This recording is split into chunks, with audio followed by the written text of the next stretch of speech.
Good morning. Bitcoin is at a peculiar crossroads, a line in the sand. We have Wall Street entering the space in a massive way. Today, we expect Fit 21, sponsored by members of the House Financial Service and House Agricultural Committee, to pass with bipartisan majority. Really, this all started 14 years ago with two large pizzas bought for 10,000 Bitcoin. Need to thank Laszlo for those pizzas. They are now worth close to $700 million. Today, I have a very special guest who helped in the design of the Bugatti W16 engine, who is an inventor and is working on energy generators in the footsteps of Nikola Tesla. Bitcoin is energy. Tesla said to understand the universe, understand energy, frequency, and vibration. Chad, such a special honor to have you on here today. How are you, brother? The honor is mine, Sean. Thank you. Thank you very much. Hello, everybody. Happy Bitcoin Pizza Day. Man, those pizzas, I wonder if you'd be like, yes, like I did the right thing. I spent 10,000 Bitcoin on these two pizzas and I changed the trajectory of the world. Or I wish somebody else bought those pizzas for 10,000 and I still had it. What are your thoughts around Bitcoin Pizza Day? It was so early in the process. None of us knew what Bitcoin was yet. And if it wasn't for things like this, we wouldn't be where we are right now. I mean, it's an amazing thing. I mean, the regret would be insane, but he's going to go down in all of infamy for for all time. It's crazy. It's crazy. Really quite incredible. I'll just see if I can present my screen here and bring this up. AmRap did a really good share today on the post that came out by Laszlo. If we can get back, of course, the screen. So this is what Laszlo said, and then I want to dive into some of your inventions, what you're doing, what it was like working with Bugatti there. But I'll pay 10,000 Bitcoin for a couple of pizzas, maybe like two large ones. So I have some left over for the next day. I like having leftover pizza to nibble on later. You can make the pizza yourself and you can bring it to my house or order it for me from a delivery place. But what I'm aiming for is getting food delivered in exchange for Bitcoins where I don't have to order or prepare myself. It's kind of like ordering a breakfast platter at a hotel or something. They just bring you something to eat and you're happy. I like things like onions, peppers, sausage, mushroom, tomato, pepperoni, etc. Just standard stuff, no weird fish topping or anything like that. I also like just regular cheese, which may be cheaper to prepare or otherwise acquire. If you're interested, please let me know and we can work out a deal. Thanks, Laszlo.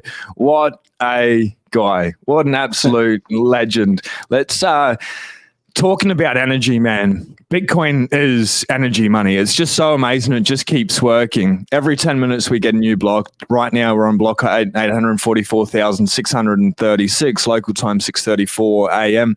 The exchange rate for Bitcoin at the moment today, ladies and gentlemen, is 69,514 US dollars. For every one of those US dollars, that fiat currency, you're going to pick up an amazing 1,439 Satoshis. It's a great day to buy, stack, and chill. You've been paying a lot of attention to Nikola Tesla, the works that he's done. Before we go into that, what's Bitcoin to you, OPD? How's it changed your life? Have you found yourself? How's it changed the way that you interact and see the world and that you are in the world? Oh, that's a good question. It's absolutely changed everything. The way, to finally have hope for the future, to have something to store your energy. And I think that one of the biggest scams in the history of the world is convincing people to trade their most valuable assets, their time, labor, attention, and energy, for something that another man can bring into existence with a mouse click. We can generate trillions. It's just like Jeff Booth said, everything returns to its marginal cost of production. What is the true value of currency if a man can click a couple of mouse clicks and just bring trillions into existence? It's just. And unfortunately, I think we're going to see more of that, and probably this year as well. I think they're just going to start clicking and fire up that money printer like crazy. obviously you've been in Bitcoin for a while. You've been paying attention to it. So how's Bitcoin like play into that? Like they're ripping us off. They're making this negative energy, like, or a destructive force when they're printing money. Obviously, I think we agree Bitcoin's hope, it aligns with truth. How's Bitcoin come into like fixing the world for yourself? How's it the solution to that problem? Well, just to basically stop the leak that's in the boat. You know what I mean? It's just we're losing ground against the falling fiat every day. I mean, I hear it every day. People out and about, you know, complaining about the cost of everything, and within a couple of seconds, it's hard to delve deeply into the root of the problem. But of course, we try. You know, education is the key to freedom. Absolutely, you know what I mean? And I try as much as I can to talk to everybody about Bitcoin. It's hard because I have a lot of people close to me. You know, I said to my son-in-law, I said, I think Bitcoin's absolutely going to fundamentally change the world. And he said, oh, I believe it already has. And I said, okay, well, how much do you have? And he's like, well, I don't, not yet, you know? And I'm like, okay, man, well, we need to work on this. You know what I mean? Yeah, 100%. Do you reckon the narrative of Wall Street, like with these ETFs and Fit 21 today, is going to allow Bitcoin to be accepted by the masses easier in self-custody, or is this all a distraction? Maybe they'll accept Bitcoin, but they're maybe going to go into ETF, which is just number go up. It's not freedom tech. It's kind of a double-edged sword, because it's like in the early days, I was in all different levels of racing, and we would see people with massive budgets show up, and they would completely suck all the fun of the grassroots racing that we were trying to do. And it's like, it's like, I don't know. So it's like, you talk about a contradiction in your own mind. It's like, as a buyer of Bitcoin, I'm so happy when it's down, but as a miner of Bitcoin, I'm like, you know, let's go, let's hit the moon. You know what I mean? Yeah. But I never feel like I have enough ever. You know, it's. I don't know if it's a good thing or a bad thing. I've got a bit of a history with addiction, been clean for like 8-9 years now, but I was always after like more. And I don't know if I've just replaced that with Bitcoin, like more Bitcoin, more Satoshis every single day, just buy, stack and chill.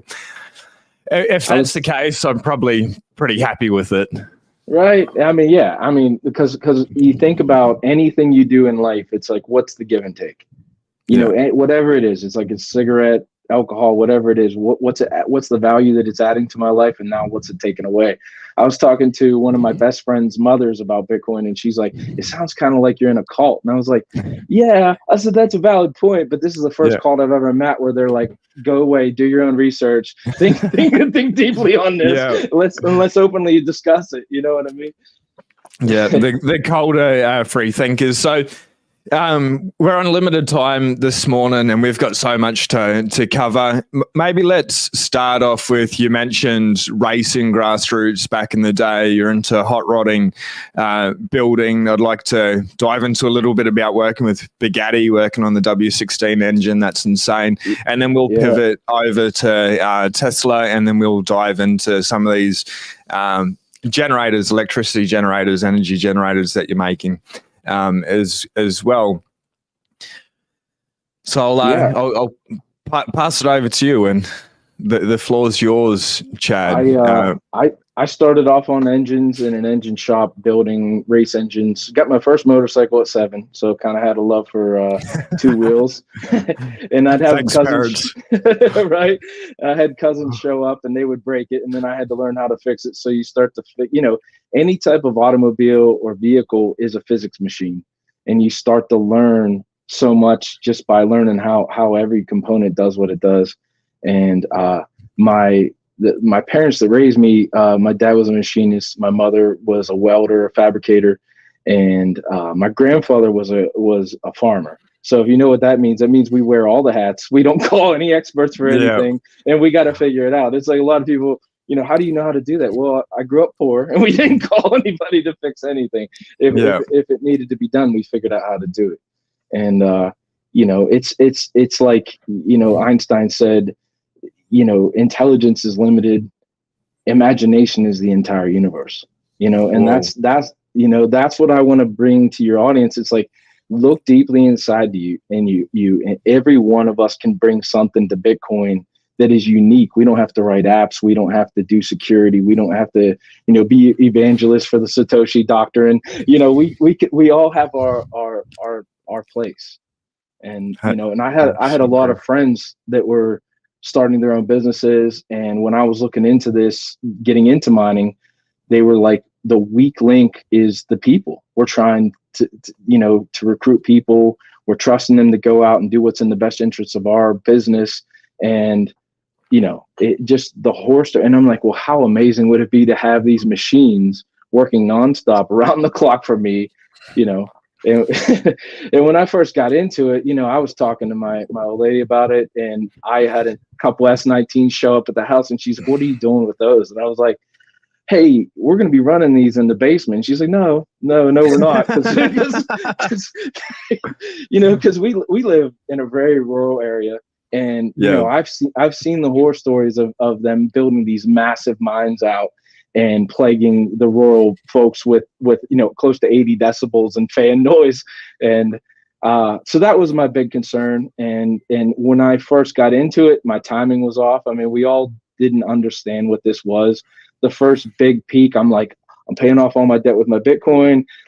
Let's go. You know what I mean? And now it's like you've said so many times, you'll never have more Bitcoin than you do right now. And it's like, you're so right. I mean, you'll never get back to those levels. I mean, I know we all went down the rabbit hole. It's like Andreas Antonopoulos kind of orange pilled me in the beginning. And then I start looking I'm on the exchanges. I'm like, all right, what's this Bitcoin stuff? How do I get my hands on it? And then you see like, what's this Litecoin? It's only $15. You know what I mean? Yeah. It's like, man, if we could have a time machine to go back and just tell ourselves, stop, go focus on that. This isn't an investment. This is a revolution. You know what I mean? And Man, I do. Like, obviously, for everyone watching, the gentleman on screen, you've probably seen his name in the chat many times, Orange Pill Dispensers, who is joining us today. But like, so often we bring up what's going on with digital IDs, CBDCs, social credit scores, getting rid of farming, like in every single way, for whatever reason, whether it's by design, it's conspiracy, or like, if you just get down to it, like, it's happening. Like, there is more and more control in the world with the scamdemics that are going on with, the birds and stuff getting sick lately. Like all of it feels like a total psyop, but regardless, like, they are bringing in more control, and Bitcoin's like that total solution to it. Like, it just provides that hope. We'll come back to Bitcoin in a second, but I'm super interested in your work with Bugatti. Okay, yeah. Well, the truth be told, we started designing that engine probably close to 30 years ago. And you're like, well, why? Well, because we're going to figure out how to put 16 cylinders in the space of a V8. And I actually worked more directly with Ferrari.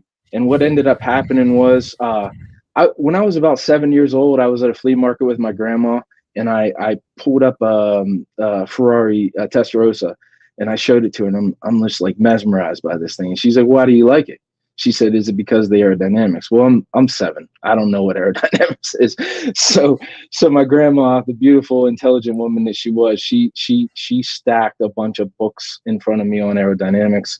And that began my amazing journey into engines, because engines are just air pumps. So if you can figure out a more efficient way to get air in and out of an engine. And what we learned from the W configuration engine once we sold it was, if you look at the gross potential of an engine, it loses 1/3 of its entire gross potential energy to the coolant system. And it loses an entire another third of its energy as wasted energy out the exhaust, which is why, like, Bugatti has 4 turbos to try to reclaim some of that lost energy.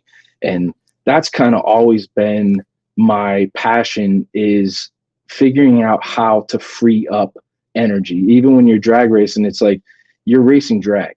You're trying to figure out how to overcome the inherent shortcomings of the entire engine. And that's why I got into mining, because I'm like, listen, I know I can figure this out. I can do this better than the next guy. I can figure out a more efficient way. And to be honest, with all the big guys getting in, I mean, BlackRock on the investment side, but also some of these massive corporate mines, it's, to me, it's kind of disheartening a little bit, because I want everyone to have a miner in their house. I want it to stay peer to peer.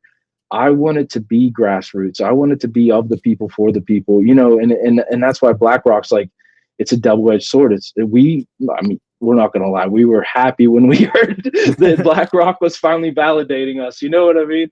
But it's like, man, and it's going to pump our bags, but at the same time, it's like, man, like, just real quick, back in '64, when Kennedy took us off the silver standard, I don't know if you noticed, American currency, the coins quit having silver in it. His thoughts from what I read is, the worst possible thing that you can do with something that has a purpose in society is to refine it, put it in a bar, build a vault, put it in a vault, pay an army every day to secure it for you. It's like and that's one of Peter Schiff's main arguments. It's like, well, gold has value in the market, and I'm like, exactly. That's why we shouldn't be paying to hide it in a vault somewhere, and then the whole argument of like, how much is actually out there. I've heard him refer to gold as a monetary system, and it's like, but it's not a monetary system. A ledger has always been a monetary system, and up until now, that ledger is flawed. I mean, it's kind of like, my belief system right now with the market makers is their algorithms, like our buddy, the WEF, our friend, talking about algorithms ruling the world. Algorithms control every aspect of your life, how much you pay for insurance, what your rates are on the loans you take out. I mean, there's algorithms written for everything. And right now, the market makers have algorithms that pit Bitcoin against currency, against all the fiats of the world. And I think that once they have their hands on enough of it, it's going to snap the correction in a way that's going to make our head spin. I mean, the actual amount of Bitcoin left on the exchanges, and that's kind of why I got into mining. It's like, man, I understand what this is, and we need to get our hands on as much as we can. And to be honest, up until this point, I'd have been better just to buy Bitcoin than building out the mine. But my thought was, holy smokes, if anyone gets word of this and it takes off like we all know it's going to, then I won't be able to afford it on the back end, but I can mine till the cows come home. You know what I mean? And that's kind of another reason why I really wanted to get into it. But I 100% understand like the situation you're dealing with what is it, 30 cents per kilowatt hour in Australia.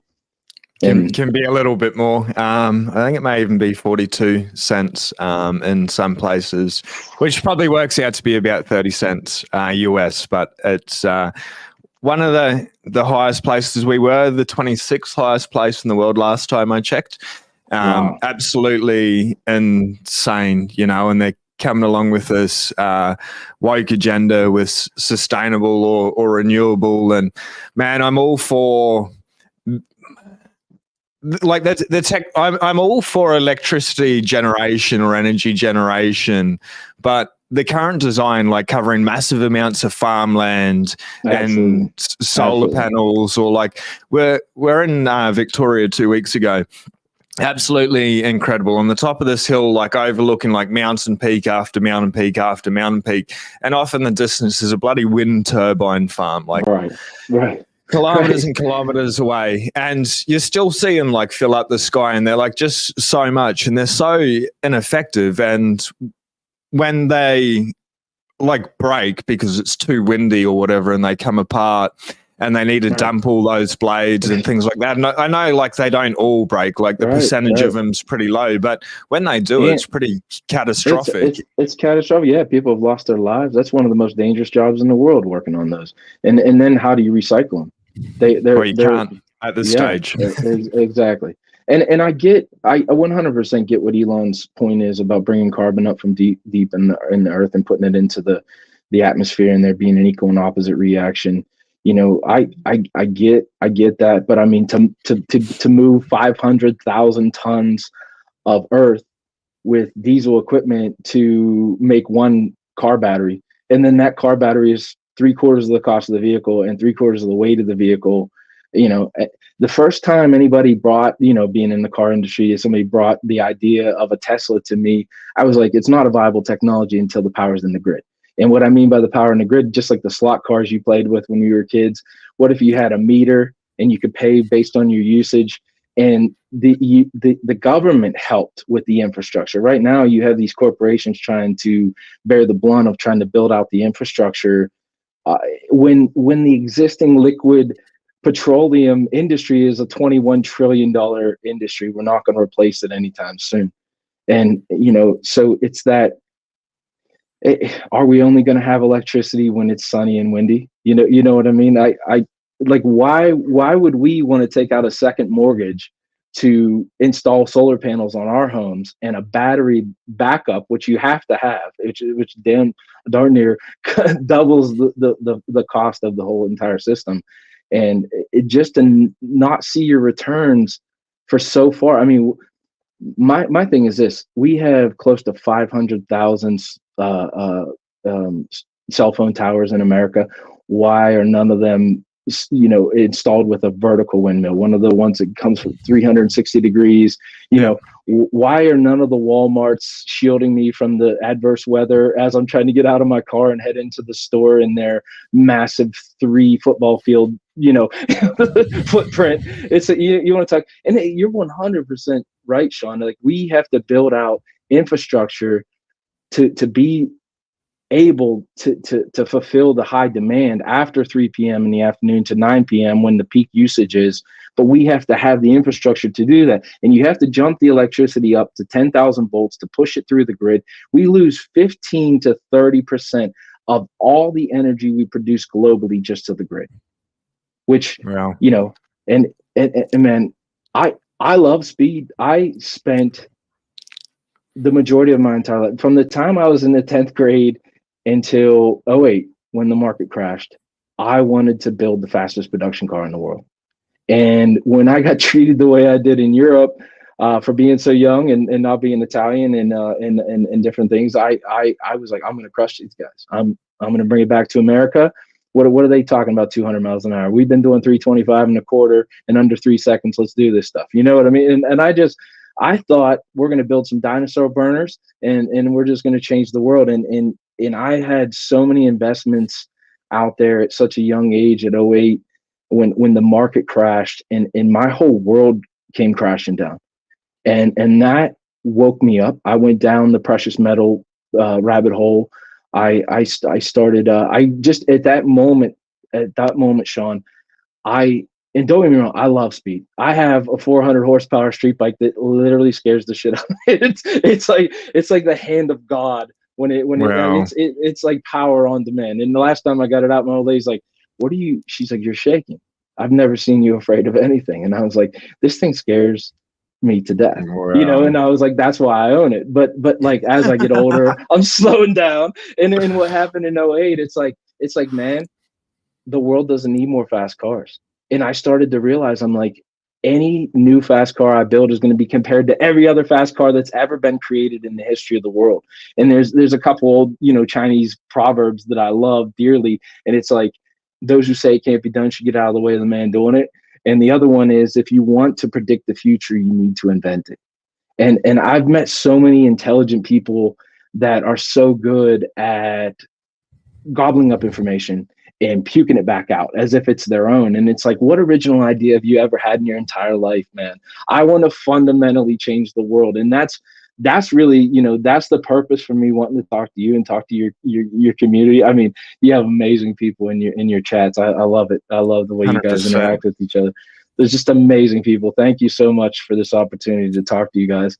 But like, I'm sitting here, and I told you a little bit about this, but I wanted to do a Jesus fast, a Buddha fast. I wanted to do 30 days.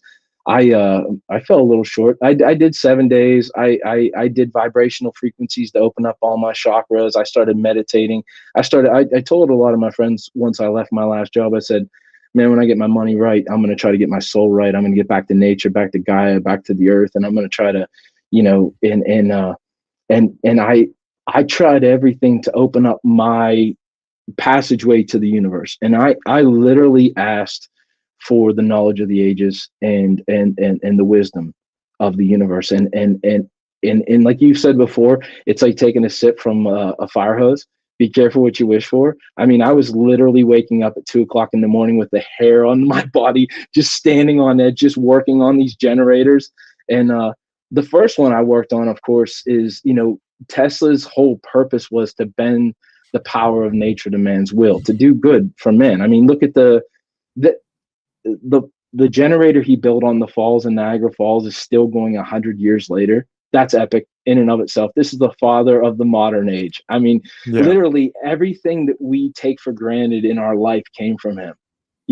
By discovering alternating current, remote control, I mean, the radio, there's so many things that really come back to this man. And I mean, it's the perfect system to take something that nature evaporates the water, lifts it into the clouds, rains it back down. It comes down the river. You put a dam or a waterfall and you capture that energy. There's nothing more perfect than that. That's what I would akin to an open source system. And that's really what I was looking for, is to take advantage of the sun, which you talk about disheartening. I don't know if you heard not too long ago, Bill Gates admitting that he's trying to block out the sun. And I'm like, what are you doing? Just like you and I talked before the chat, it's like, you can definitely tell your health is adversely affected when you don't get enough sun. It's absolutely essential to every hormone, every chemical, every electro, chemical reaction in our body. We need the sun. And you and I talked before, there's enough sunlight that hits the earth every single day to power the entire planet for 1 year, every day. And the problem is, Sean, we have these 0-point energy devices. They've been suppressed. They've been crushed for years. And you look at a guy like me, I'm terrified to try to bring something like this to market. I literally had my Doc Brown moment. I was on the back of my toilet, fell off, conked my head on the sink, and I designed a new generator that's not even open source. I would go as far as saying a non-nuclear reactor. And I was so excited and so terrified at the same time. And I'm like, what do I do with this? I can't sell this on the open market. The only thing I could do is turn it into Bitcoin. I mean, like, to finally have an answer, like, you go back 30 years, if a guy had some type of technology like that, where he had an automobile getting 700 miles to the gallon, as they actually did an Opel back in the 70s, using a vapor carburetor, getting, I mean, it was pushing at least 300 or 400 miles to a gallon on a closed course. And to have huge corporations buy it up, shelve it, and take that technology away from humanity, this is the problem. I mean, ideologies and cults of all types have suppressed humanity, have suppressed the glory of our future. You know what I mean? And that's what I kind of see with the Bitcoin community. It's like, I finally have my tribe. I finally see, I haven't done any social media until recently. Just this year, I got on X, and the only reason I got on X was to try to yell at Elon and be like, "Hey, bud, let's talk." And I'm nobody in his circle. But I'm looking at Michael Saylor. I'm listening to these guys. Every time I listen to Michael Saylor, I'm like, I don't have enough Bitcoin. I mean, I'm literally like, and I want to reach out to you. Hey, Bukele, talking to you. Hey, Michael. Hey, we can change the world, man. This is bigger than a monetary system. It's kind of like us laying the foundation for our house, and all right, let's just stand around talking about our foundation. You know what I mean? There's so much more. And I know, like what you were talking about, Galt's Gulch, what good is it if we can't share it with our families? Absolutely, we can share it with our families. I've been saying too, there's a lot of people in this world that are like, they're constantly coming up with ways that other people should live, answers to how you should act, feel, think, and I'm like, hey, get together with a bunch of people that are like-minded like yourself, go over there, prove that that's the way, and we'll gladly follow you. You don't have to ram it down our throats. We'll gladly follow you. You know what I mean? And that's kind of my feeling in reverse, is I've been saying that for decades, and now it's like, hey man, why don't we do that? Why don't we, it's thought, some of the scientists now are discovering that Atlantis was not just a city. It was a decentralized network. I mean, if you look at the founding of America, that's basically what it's supposed to be. The government's supposed to get stronger the closer it gets to you. I mean, and I've tried to explain to people, it's like they do these polarizing things right before elections that get people incited and emotionally response. And the last big one was abortion. And I'm trying to explain to everyone I talk to, I'm like, I understand why you're upset, but all they're doing is saying that it's not a federal issue. It should be, because basically if the federal government passes a law that you don't agree with, you can't outrun it but to leave your country. And let's be honest, I know you love where you live. I love where I live. I was raised, with this libertarian streak that's like, love your country, but have a healthy mistrust for your government, and that's the American way, as it should be. Absolutely should be, It just really common sense. And I think the founding fathers did such a brilliant job on laying such a solid foundation. Is it 200 or 300 years now that, like, since the founding fathers, and the creation of the United States? 200 years? Right. So we looking at? Right. Yeah, it's a little over. It's. I think it's just under 300 years. We're over 250 years. So, like 200 to 300 years for a system to work so well, and we can see all around the world, but especially like just being specific to the States. It's when they remove that solid foundation, absolutely, piece by piece, where they can start to control. Really quickly, and I apologize for interrupting, I do want to just bring up today's sponsor. For anyone that's got any Bitcoin on the exchange, the Bitcoin Ways, the Bitcoin IT security team, these guys are amazing. They've helped me out with my stack. People like Natalie Brunel, Safety and Moose also endorse the Bitcoin Way. Help you learn about air gap wallets, run your own node, be your own bank, KYC free, being able to plan for your inheritance, purchase Bitcoin in whatever way. And probably one of the most important things, apart from getting off the exchange into deep cold storage, is the Bitcoin privacy. Obviously, what we saw with Samurai going after that, people using mixing services, coin joins and stuff like that. If you've got any queries or even into multi-sig UTXO management, the Bitcoin Way is highly recommended. They've helped me out a lot. First 30 minutes is free. Link at the top of the description.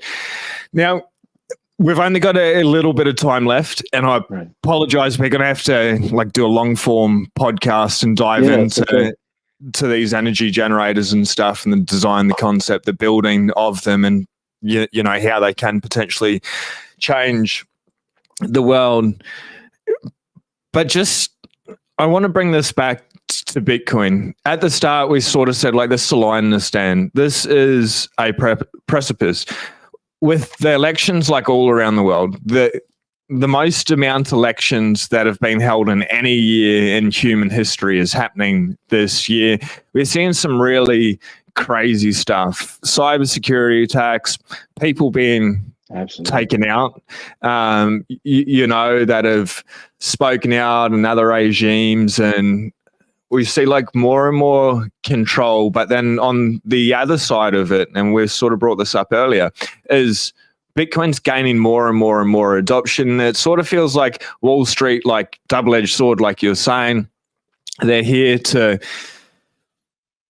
pump the bag, number go up, but they take away the freedom. What are some of the things, I guess, you're doing to prepare, protect yourself, to be able to benefit from, as a crisis and opportunity, that Japanese calligraphy thing, that's the same symbol for crisis and opportunity. So basically, in every crisis there is opportunity, and most opportunities come out of a crisis in one way or another. Do you have ways to approach this year? Do you think Bitcoin, because it's aligned with truth, just fundamentally going to succeed? Or how do we get people on to this train? I know there's a couple of topics there, but I'd just like to hear your thoughts sort of on everything. Well, yeah, I heard, of course, Trump's trying to convince us that he is the crypto candidate. And I actually heard something earlier today that they believe that Biden might have called Gary Gensler and asked him to back off a little bit because he can't be seen as the anti-crypto. And that's kind of like, the quote that I said to you, or I posted yesterday on X, is like, we don't need, Bitcoin doesn't need a political support. The politicians need Bitcoin. They need to embrace it because it's an immovable object at this point. Let's be honest. It's adopted by by BlackRock, and it's an unstoppable force. We've known this. Everybody that's done the deep dive. And I guess what I'm just trying to secure myself and my family as much as I can, because I know we're going to be heading into a financial roller coaster.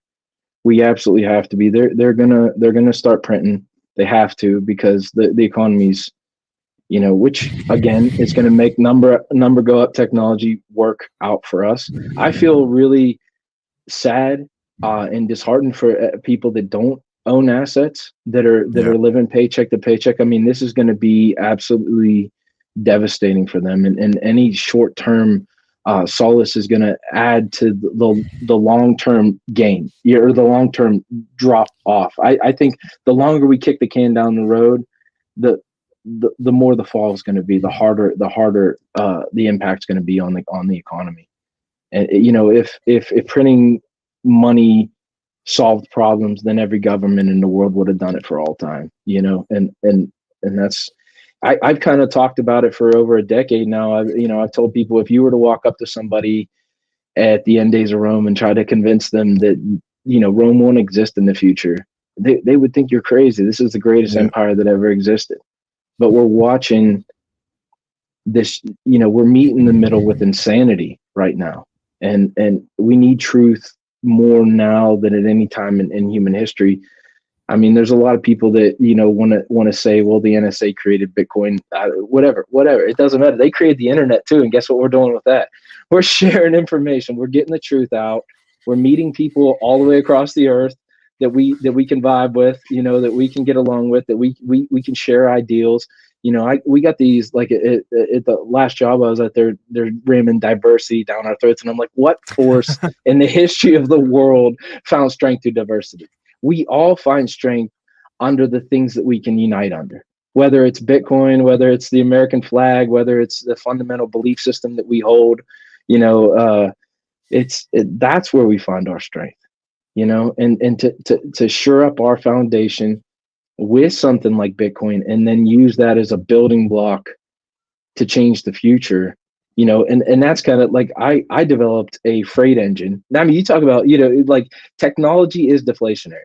So I built this generator. It's not the generator that I ultimately want to have for the mine, but it's so powerful that I realized I could put it in a truck, and I could gain 30 to 80% on fuel savings. And I'm like, oh my God, I want to share this with everybody. Like, what better way than to bring down the cost of getting goods and services to market?